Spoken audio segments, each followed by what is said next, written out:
What is up, beautiful people? This is Christian from the Successful Spiritualpreneur Podcast, and today I'm super excited to have Helen Christoni on the podcast. She's a wellness entrepreneur and co-creator of Make Time with a deep passion for helping people live healthier and more purposeful lives. With over 20 years of experience in the health and wellness space, Helen has helped scale category-defining brands through education, innovation, and authentic partnerships. Welcome to the podcast, Helen Christoni. Thank you, Christian, so much for having me on today. I'm super excited to be talking to you. Lovely. All right, so tell us about Make Time. It's interesting. So me and my friend Emma, who's the co-creator, we during COVID, were on a Zoom one day, and she was telling me that she was taking all these supplements for her brain health because, as women, we have brain fog. We just don't feel right. We lose focus. We forget things. And she was saying that she was taking all these supplements that a brain health doctor had given her, and she wished she could put it into a drink because nothing was it was just not sustainable for her to be taking these handful of pills.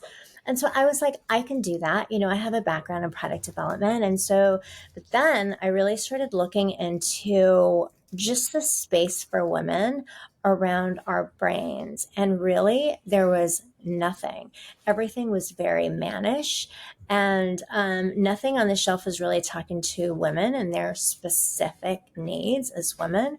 And so we really dug in, and during COVID, we made this drink that really kind of checks a lot of bases for women, so they can take care of their daily vitamins, their energy, their beauty, but also make sure that we're taking care of our brains. And so we launched about 2 years ago, and it's been great to kind of get the world talking seriously about this subject, because 1 out of every 5 women will get Alzheimer's.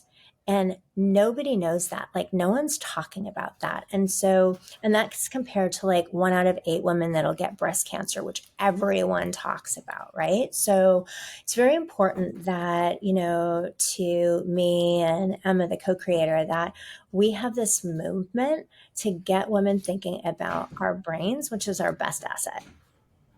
Beautiful. And what have you seen so far? I saw you went to the expo in Las Vegas, and how was your experience there and the resonance of people? Because I imagine with such a new product and people not really knowing that there is an issue, it's I don't really understand. We always say, when's the last time that someone talked to you about your brain? And women say, never.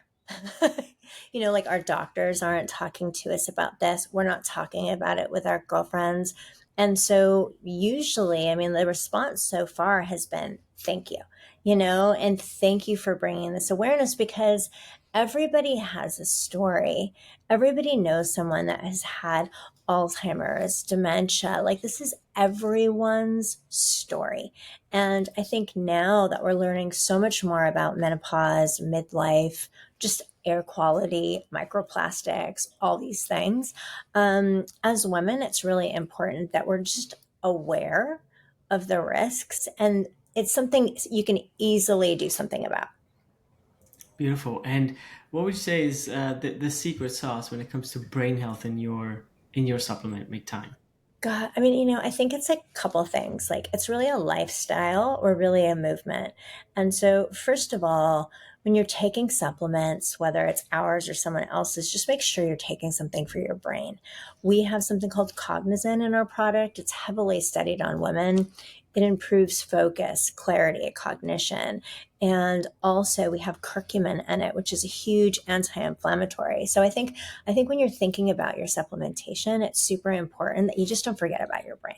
We're doing all the things for our hair, our skin, and nails, and that's in our products too.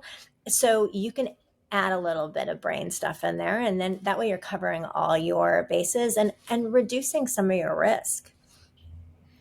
Beautiful. And where would you say, when creating the packaging for the product, where did you find your inspiration? Why, since that is such a passion topic of yours? Yeah, we really wanted to go from the insane, women are so busy, and they do not make time. And so you've got like messages and work and kids and working out and your husband and bills and carpool. And like we try to show in our pack that you can go from this to actual rainbows and sunshine if you just take care of your brain and you think about it. And so if you just make time, you can go from all this chaos into really having more control over your day to day. Because if you put your brain first, Emma loves to say this, everything else falls into place. Yeah, I love that.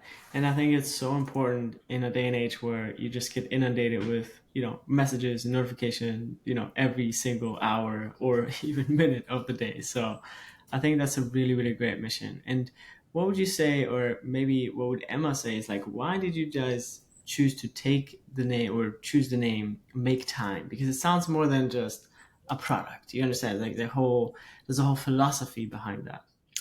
Yeah, it's cute because we were thinking about names, and naming a product is so hard, right? Like it's one of the hardest things. And Emma, she signs her cards, Make Time, Emma. That's like how she signs off. And I always was really touched by that. Like I felt like it was just so kind. It was so caring. And so when we were brainstorming, I'm like, why don't we call it Make Time for This? And we could make time for this, we could make time for that, we can make time for a lot of things. And one of the things that kind of drove that decision was the term self-care has really been absorbed by beauty. It's turned into getting your nails done. It's turned into getting your hair done, a massage, a facial, but it is not really like those things are great, but like making time for you to read a book, to go for a walk, to connect with a friend, like those are things that are really vital to making sure that we're taking care of our brains and our mental well-being. Yeah. Yeah, I really love the name. I think it's super catchy and it allows for a lot of products and things to be, Yeah. held under that name. So I think it's really, really cool. And with Make Time being around now for 2 years, what else do you think and intend to create? Like, is there other products? I mean, you already have multiple, but like other verticals you want to, step into? What do you think? Yeah, I mean, I think there's a lot of things that women can make time for. And so when we were initially like brainstorming the brand, that was a part of our dream. Like this can really grow into many different categories, but primarily right now, our mission is to really focus on brain health and getting this conversation and really like starting this movement because it needs to be for the sake of women's health. We need to talk about it. So right now we're only talking about our brain health. It might evolve into menopause, gut health, all these things. There's many things we can do, skincare, body care, vacations. I don't know, so there's many things we can do with the brand and that's our dream, but our passion and our mission is to really drive awareness. Also, we have a huge impact program. Like we donate 5% of product sales to charity. We work with Hilarity for Charity, which raises awareness for families that are going through some sort of dementia or Alzheimer's in their household. They have programs for kids. So we really I think like impact in our mission is the most important part of this, and the product is a benefit. Yeah, beautiful. And so, what would you say, in your eyes, is the definition of a successful spiritualpreneur? Oh gosh, I mean, I think um, it has to have purpose. I have worked with a lot of different brands in my career. And I think it's the purpose driven. Like I'm at a point in my life personally that if it doesn't have purpose and if it's not doing something for our planet and for the people in our planet, then it's not worth doing. Hmm. And so I think that you can pick where you focus your energy. And I've learned just through my life that you need to really feel good about what you do every day, and that you're giving back in some way, whether it's through advocacy, education, building a community. We all need all the help we can get, right? So that's really it. It has to have purpose. Yeah, I love that, and I think it's a very feminine way on economics, right? Yeah, Which is great, right? Because for centuries, economics and capitalism have just been driven, by the male, kind of like this and the profit, and it's yeah, just like the numbers and the logic and the brain, but not as much so from the heart and purpose and, really feeling into a brand, a product, a person's path, like a founder. Like, what you don't exist to make money. Like, no. yes, also, but not only. You understand? I do, So, I do. And, I mean, this is, during our journey here at Make Time, like I lost my grandmother to dementia. My partner is Emma Hemming-Willis, and she has, Bruce Willis, her husband, has a frontal temporal dementia diagnosis, which was, we're all supporting Emma through that. I lost my mother-in-law to temporal dementia 2 years ago. And I also just over it'll be 2 years in July. I lost my daughter to mental health. So I've experienced a lot of loss, and so I think that what I was saying about how you have to lead with purpose. Like before, if you would have asked me 3 years ago, I may have been having another conversation about profit, scalability, doing M&A and transactions, that sort of stuff. But now, I really just want to do something that means something, because that after so much grief and sadness, like this is what gives me joy. yeah, you're healing yourself, others, past, things that happen in your life that give you not only, the reason to start, but also the fuel to continue a passion and a journey that you really want to and bring to the world, right? So I think Yeah. it's so crucial when you put something out there in the world. Yeah, and like we're doing it together. So like Emma and I are both walking through this tough journey together. And I think like empowering women, building a strong community, it really gives us a lot of, it's very fulfilling. And so I think like when you have these major changes in your life, finding out what truly fulfills you and is the life changes. And so now I get, fulfilled by helping people, really, and helping women. Beautiful. And so, what type of advice would you have for um, women in their mid 20s or early 30s that want to start a company around, or of their passion or their purpose? Let's assume some person already has kind of like found what they're interested in. Like, what advice would we have for them? Yeah, network. I mean, really like network and, connect with other women leaders, get mentors. And I think more than just the phone, right? Like get out there, have lunch, go for walks, go to conventions and stuff, like meet people, build relationships. It's much easier when you're younger to build relationships than it is as you get older, because your responsibility increases as you get older.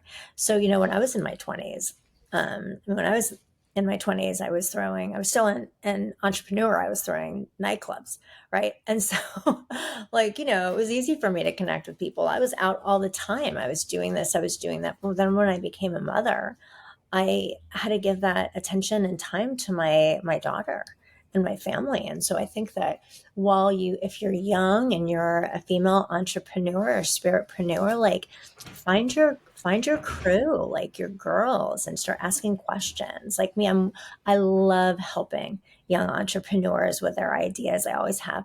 And so I think just reach out to people on LinkedIn, see if you can meet for coffee, pick their brains. Don't be shy. Beautiful. Yeah, I think it's so valuable. As they say, your network is your net worth, right? Yeah. So start young, start early, because you never know who you're gonna meet and how that person might impact your life. I also think like do what you want to do, like don't do what other people are doing. I'm a big like don't worry about the competition type, marketer. They're always going to be there. There's always going to be somebody that has something, that launches something, that does something. You need to figure out your cost of doing business. And then you need to do what you're passionate about, because if you're phoning it in, it's not going to work. And so I think that really like doing what you want in your heart, like is really important. And there's a lot of chatter that happens when you're starting something. And so I think you really just have to be true to your dream and it will fall into place. Yeah, I agree. And especially I feel um, women are like ideally or like better made in that sense that they have this innate connection and intuition and know, like they feel when something is right, like the male side is more like the structure, building stuff, right? But like I feel when um a woman has an idea, it's like a vision. It's like it's usually a very big vision and a very deep vision, not just like a superficial thing. Yeah, I mean, of course, the economics need to work, right? So you need to make sure that the economics make sense. But outside of the economics making sense, like then it's like fair play. And then you also have to be adaptable. Sometimes things come up and you have to change gears a little bit. That's okay. But as long as you stay true and you're aware, and they say fast, launch fast, and then pivot. I am a big believer in that. That you just need to launch fast and you can do running changes if something's not landing right. And so I think that you have to trust your gut and your intuition, but also be aware of what the customers are saying to you. Hmm. Do you have an example for Make Time or any other of Yeah. your career Yeah. experiences for making those pivots? I mean, we had to really change our formula. Like we went out with our first formula and, it was a brand new type of thing. And we needed to make like pivots on our wellness stack to really get it retail ready. And so, I mean, we had to relook at one of our formulas and go back in. So you always need to go in and improve. Like, don't be scared of improvement. You can't just, you have to update. I always say this, you'll have to update or you're out of date. And so, it's very important that you're nimble. And also, when you're starting something, you really have to watch your inventory position and make sure that you can adapt. If you change the label, that you can do it, that you're not burdened by inventory. And this is like, business stuff, but like be very careful in the beginning with your inventory positioning. So in the event you need to change something. Hmm. Yeah, that makes total sense. Um, I have a tea brand on Amazon, right? So my formulation is very simple. Mhm. It's just one ingredient. But it's been a journey, Yeah, as you say, the pivots and the changes that need to be accommodated along the way are definitely real. So people, you know, yeah, don't over order the first or two or three, Take Yeah. time in adjusting. So yeah, beautiful. And with you being, kind of like switching gears a little bit on a personal like routine and any like success practices that you have and do, like what do you recommend, or any tips you have for us? Oh gosh. I mean, I have a lot. So first of all, I'm an avid runner. I have to get out and move. Like you're saying in my intro, I run ultra marathons. Like staying physically really grounded and getting outside is very important to me. Like you can't, for me, it's very important that I make that time to go out, go for a run, do some Pilates, grab a girlfriend, go for a walk, connect, take a walk with my husband, connect, like making time for like physical activity and connection, I think, is like one of my top things. Another thing is really tending to my grief. Unfortunately, I'm in this position where I lost my daughter, tragic, Mm. should never happen to a mother, Sorry you to know. hear that.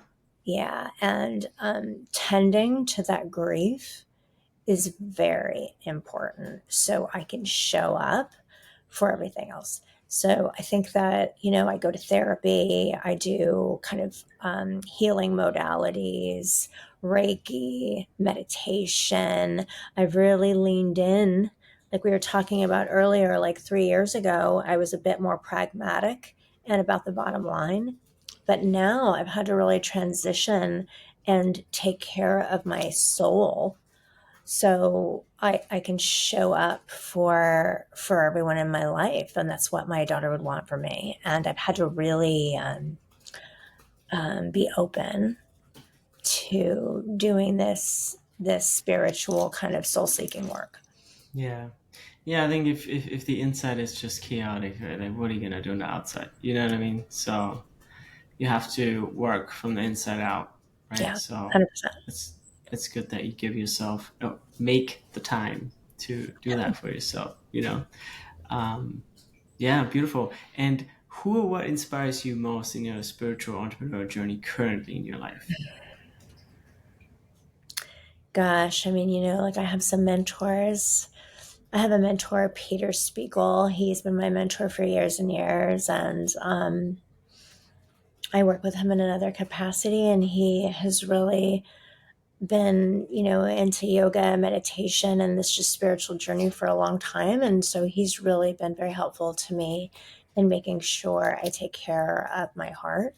My husband, I think that, my husband has really allowed myself the time to do whatever I need, and be open to that. I think like having your surrounding people support you on whatever thing you're in is super important. So I think that support is really important. And then I'm really blessed to have a strong, supportive group of women, Emma being one of them, that really show up for me, and not just, during the tragedy, but like continue to check in and make sure I'm okay and see how I'm going, and that like my heart's doing all right. So I really think that I'm blessed to have so many people to carry me through. Beautiful. Yeah. So we're coming towards the end of the episode, and I just wanted to, I always like to give the last part over to our guest and just have them vision, and just like do a little visioning exercise. Like, what are you looking to like call into your life in the coming years for yourself, for your brand, for your company? Yeah, what are you looking to call in? I mean, I really want to have a large community of women getting behind this conversation. Like the world, medical fields, researchers have forgotten about women's brains. And I really need women to join me, Emma, and make time to having this very important conversation because we can change course. And so this movement, this woman coming together to raise awareness for our brains, I think that is a dream of mine that I want to see come to fruition. People paint things pink for breast cancer. I want to have a 1 out of 5 campaign. I want to make 1 out of 5, 1 out of 6, 1 out of 5, 1 out of 7. I want to create change for women's health so we remember our children's names when we're older, and so we don't have to like fall victim to this horrible disease. And so this is really about like the future of our families, the future for ourselves, and aging like in a beautiful way, and so it's nothing sadder seeing someone that you love go through Alzheimer's, dementia. It's heartbreaking. And if we start thinking about it now, we can change some of that direction. Beautiful. Yeah, that's a beautiful vision for the new Earth, for the Yeah. world that we're creating. So, thanks for playing your part so elegantly in that. And yeah, where can people find you? Where can they find Make Time? Let us know. Sure. So you can find me at Helen Christoni. And then on socials, we're at Make Time Wellness. Awesome. Beautiful. Great. And you guys also have a podcast that is called Make Time Podcast. So We yeah, do. guys, We do. tune We in. have Make Time Pod. Make Time Pod. Yeah. So tune into that. Thanks for being on the show, Helen. It was an All right. honor. Thank you so much.